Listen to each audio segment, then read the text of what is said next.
So several years ago, I had a friend named Beth who was trying to discern whether she was called to ordained ministry or lay ministry in the church.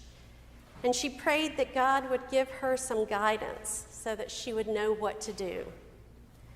One night, she woke up to the sound of her name, Beth. Her heart began to pound, she said, and her first thought was that God was getting ready to speak to her, to let her know which direction to take. But after that, there was only silence. It happened once more a few nights later. Beth. Again, she awoke with this pounding in her chest and then waited expectantly. But total silence followed. Finally, one night, her husband fell asleep before she did, and she heard from his lips this quiet but definite, Beth. As Christians, we are each called to follow Jesus. Sometimes it's difficult to figure out how we are called to follow Jesus, and it's often even more difficult to actually do it, to follow him, especially if the call we hear threatens to upend our whole life. We often think that a life of faith is one characterized by steadfastness, trust, and commitment, a life based on stability. And it is. But a life of faith also has at its core the courage to change. And we see it in today's readings. In our reading from Genesis, God comes to Abram and Sarai, their names have not yet been changed to Abraham and Sarah, and calls them to leave their home and go to a land that God will show them. Now today, you can see almost anywhere on Google Maps, and sometimes you can even tell what plants are on the front porch. But obviously, that wasn't the case then. Abraham and Sarah were journeying into a complete unknown. The same is true for Matthew in today's gospel reading. He doesn't know much yet about what it means to follow Jesus, and yet he gets up and leaves his tax booth. As much as a life of faith is about being steadfast and constant, it's also about the courage to undergo change. The Benedictines refer to this willingness to change as conversatio morum, and it's one of the monastic vows along with the vow of stability.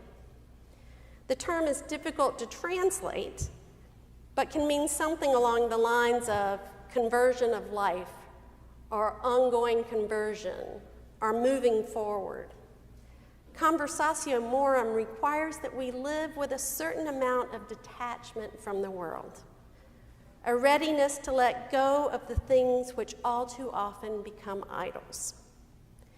And one of the things that can become an idol to us is how we understand our identity. It can be hard to give up our constructed identity. Far too often we define ourselves and are defined by others in terms of where we live, what we do, who we know, what we have. I suspect it wasn't easy for Abram and Sarai to no longer be defined by the place they lived or by their extended family. And I suspect it wasn't easy for Matthew to no longer be defined by his profession. It may have also been difficult for the leader of the synagogue to widen his faith identity to now include this prophet or miracle worker, Jesus. And just as change can be difficult for us as individuals, it can also be difficult for communities to embrace change when it threatens a preconceived identity, when it goes against how the community understands itself. Theologian Scott Bader Say wrote a book called Following Jesus in a Culture of Fear. In this book, he talks about how faith communities approach the whole concept of belonging. Some communities define themselves as a bounded set, which means they have clear boundaries about who's in and who's out. Membership is rigidly defined, and identity is meticulously maintained. It's like the Pharisees who, in today's gospel reading, try to enforce the strict boundaries of their faith community, complaining that Jesus eats with tax collectors and sinners. And when it comes to this type of community, one of my seminary professors always said the Holy Spirit couldn't get in that place with a crowbar. But then there are communities and churches that define themselves not by the edges, but by the center, which for Christian communities is Jesus. Belonging to this kind of community isn't about being inside or outside of a community boundary. Instead, belonging to the community is about whether one is moving toward the center or away from it, whether one is trying to figure out what it means to follow Jesus in this time and place, whether one is becoming more like Jesus. In this kind of community, one defined by the center, the borders themselves are fuzzy. And here's the thing: without sharp boundaries, our identities will change over time. It is inevitable. Because as we embrace others through porous boundaries, the identity of the community is always being challenged and revised. Bader-Say writes, "It seems to me that in order to avoid the dangers of being a community defined by who we exclude, we have to be willing to have an identity that is always being discovered, negotiated, reinterpreted, and through Christ ever again received as a gift." In other words, if we are open to the work of the Holy Spirit, we have to realize that we don't completely control what our identity is. It always at least partially comes to us as a gift. Welcoming the stranger and being changed in the process is one of the ways that God blesses us, calls us, and gifts us with our identity. God tells Abram, "I will bless you and you will be a blessing." Abraham and Sarah, these wandering Arameans, strangers to those among whom they went, they were the means through which God would change and bless the world. Before the church formed and Jesus was proclaimed the Son of God, Jesus was a stranger embraced by the woman with hemorrhages and embraced by the leader of the synagogue.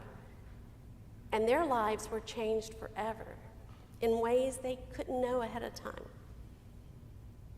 The same is true for us. The resurrected Christ comes to us and the strangers he calls us to welcome, serve, and come to know as friends. And when we welcome Christ in this manner, we will be changed in ways we cannot always control. In the coming years, All Saints will change. It always does. Some aspects of our worship may morph over time. Our ministries will shift as the needs of our community shift. And the faces in our pews will become, we hope, greater in number and more diverse.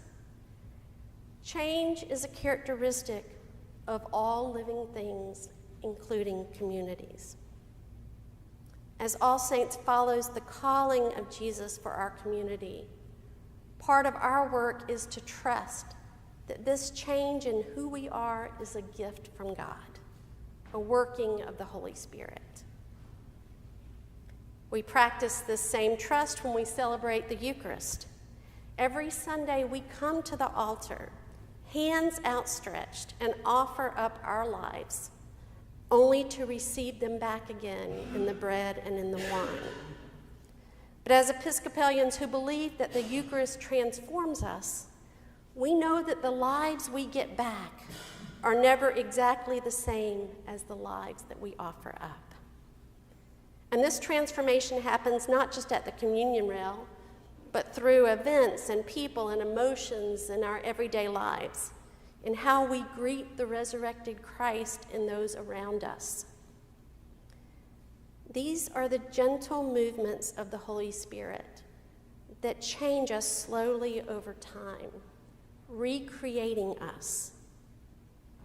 Our identity isn't only constructed by us, it also comes to us as a gift. Thanks be to God for this ongoing process of resurrection in our own lives and in the life of all saints.